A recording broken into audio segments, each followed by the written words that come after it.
11 ಜನ ಅಮಾಯಕರನ್ನ ಬಲಿ ಪಡೆದುಕೊಂಡಿದ್ದಾರೆ. ಇಡೀ ರಾಜ್ಯದಲ್ಲಿಯೇ ಸರ್ಕಾರದ ಬಗ್ಗೆ ಕೆಟ್ಟ ಸಂದೇಶ ಹೋಗಿದೆ. ಈಗ ಸಸ್ಪೆಂಡ್ ಅನ್ನು ನಾಟಕವಾಡಿದ್ದಾರೆ ಎಂದು ಕೇಂದ್ರ ಸಚಿವ ಎಚ್.ಡಿ. ಕುಮಾರಸ್ವಾಮಿ ದೂರಿದ್ದಾರೆ. ಬೆಂಗಳೂರಿನಲ್ಲಿ ಮಾಧ್ಯಮ ಪ್ರತಿನಿಧಿಗಳ ಜೊತೆ ಮಾತನಾಡಿದ ಅವರು ಸರ್ಕಾರದ ಕ್ರಮವನ್ನ ಪ್ರಶ್ನೆ ಮಾಡಿದರು. ಪ್ರಥಮವಾಗಿ ನನ್ನ ಗೌರವಪೂರ್ವಕ ವಂದನೆಗಳನ್ನು ಸಲ್ಲಿಸಲಿಕ್ಕೆ ಬಯಸ್ತಾ ಇದ್ದೇನೆ.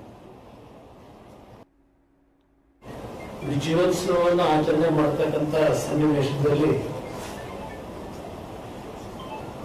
ಸರ್ಕಾರದ ಹಲವಾರು ಉದ್ದಟತನದ ತೀರ್ಮಾನಗಳು, ಪೊಲೀಸ್ ಇಲಾಖೆ ಅಧಿಕಾರಿಗಳ ಸಲಹೆಗಳನ್ನು ಧಿಕ್ಕರಿಸಿ ಇವತ್ತು ಅಮಾಯಕ ಕುಟುಂಬದ 11 ಜೀವಗಳ ಬಲಿಯಾಗಿದೆ ಅಂತಕ್ಕಂಥದ್ದು. ಅದಕ್ಕೆ ಮೂಲ ಕಾರಣ ರಾಜ್ಯ ಸರ್ಕಾರ ಅಂತಕ್ಕಂಥದ್ದನ್ನು ಹೇಳಕ್ಕೆ ಬಯಸ್ತೇನೆ. ಅವರು ಮಾಡಿರ್ತಕ್ಕಂಥ ತಪ್ಪನ್ನ ಮುಚ್ಕೊಳ್ಳಿಕ್ಕೆ ಇಡೀ ರಾಜ್ಯದಲ್ಲಿ ಈ ಸರ್ಕಾರದ ಬಗ್ಗೆ ಒಂದು ಕೆಟ್ಟ ರೀತಿಯ ಸಂದೇಶ ಏನು ಹೋಗಿದೆ. ಕಳೆದ 2-3 ದಿನಗಳ ಬೆಳವಣಿಗೆ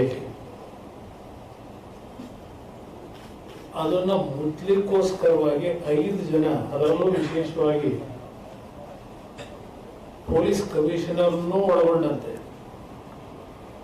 ದಯಾನಂದ್ ಅವರನ್ನ ಇವತ್ತು ಸಸ್ಪೆಂಡ್ ಮಾಡಿದ್ದಾರೆ. ಬಹುಶಃ ದಯಾನಂದ್ ಅವ್ರ ಬಗ್ಗೆ ನಾನು ಹೇಳೋದಾದ್ರೆ, ಈಗ ಇತ್ತೀಚೆಗೆ ನಾವು ಮೊದಲನೇ ಹೊಸ ವರ್ಷದ ಆಚರಣೆ ಆಗಲೂ ಪೊಲೀಸ್ ಕಮಿಷನರ್ ಅವರೇ ಇದ್ರು. ಆಗಲೂ ಸಹ ಲಕ್ಷಾಂತರ ಜನ ಬೆಂಗಳೂರಿನಲ್ಲಿ ಸೇರಿದಂಥದ್ದು MG ರೋಡು, ಬ್ರಿಗೇಡ್ ರೋಡ್ ಎಲ್ಲ ಭಾಗದಲ್ಲೂ ಒಂದು ಸಣ್ಣ ಘಟನೆಗೆ ಅವಕಾಶ ಕೊಟ್ಟಿರಲಿಲ್ಲ ಅವರು. ನಾನು ಅವ್ರ ಪರವಾಗಿ ಅಡ್ವೊಕೇಟ್ ಮಾಡಬೇಕು, ಅನುಕಂಪ ವ್ಯಕ್ತಪಡಿಸಬೇಕು ಅಂತಕ್ಕಂಥದ್ದು ನಾನಿಲ್ಲಿ ಹೇಳ್ತಾ ಇಲ್ಲ. ಬಹುಶಃ ಈ ಸರ್ಕಾರ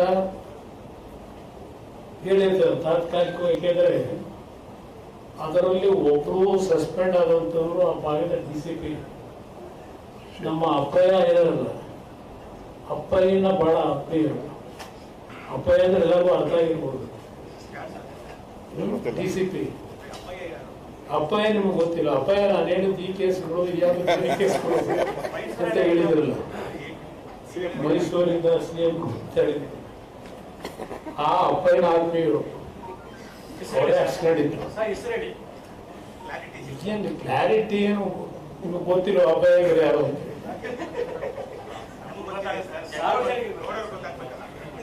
ಅವರೇ ಪಾಪ ಅವ್ರು ನಾಚಿಕೊಂಡಿದ್ರು. ಶೇಖರ್ ಅವ್ರನ್ನೂ ಸಸ್ಪೆಂಡ್ ಮಾಡಿದ್ದಾರೆ.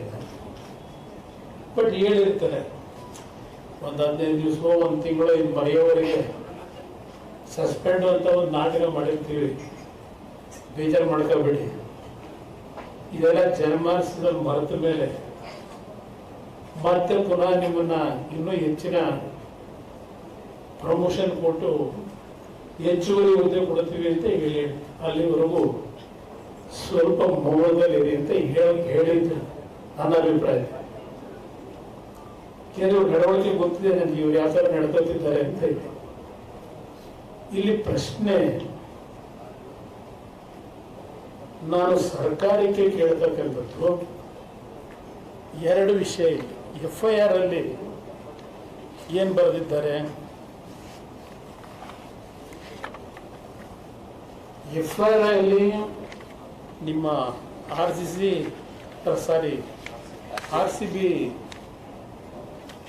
ಫ್ರಾಂಚೈಸ್ನವರು, ಚಿನ್ನಸ್ವಾಮಿ ಕ್ರಿಕೆಟ್ ಸ್ಟೇಡಿಯಂನವರು, ಅವರುಗಳ ವತಿಯಿಂದ ಶುಭೇಂದು ಘೋಷ್ ಅಂತ ಚೀಫ್ ಎಕ್ಸಿಕ್ಯೂಟಿವ್ ಆಫೀಸರು KCA ಅವರು RCB ತಂಡದ ವಿಜಯೋತ್ಸವ ಕಾರ್ಯಕ್ರಮವನ್ನು 4ನೇ ತಾರೀಕು ಸಂಜೆ ಚಿನ್ನಸ್ವಾಮಿ ಸ್ಟೇಡಿಯಂನಲ್ಲಿ ಆಚರಿಸುವ ಬಗ್ಗೆ ಸೂಕ್ತ ಬಂದೋಬಸ್ತ್ ವ್ಯವಸ್ಥೆಯನ್ನು ಕಲ್ಪಿಸುವಂತೆ.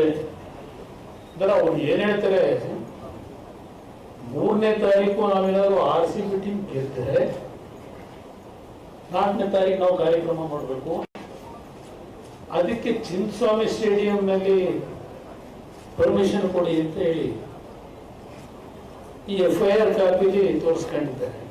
ಈಗ ಆ ಟೊಪರ್ಪಾರ್ ಪೊಲೀಸ್ ಸ್ಟೇಷನ್ ಅಲ್ಲಿ FIR ಹಾಕಿರಬೇಕಾಗ್ತದೆ. ಇಲ್ಲಿ ಇನ್ನೊಂದು, ಈ DPR ಗೆ ರಿಕ್ವೆಸ್ಟ್ ಮಾಡಿದಾರಲ್ಲ, DPR ರಿಕ್ವೆಸ್ಟ್ ಏನು ಕೇಳಿದ್ದಾರೆ ಅವರು? DPR ನಲ್ಲಿ ಕೇಳೋದು,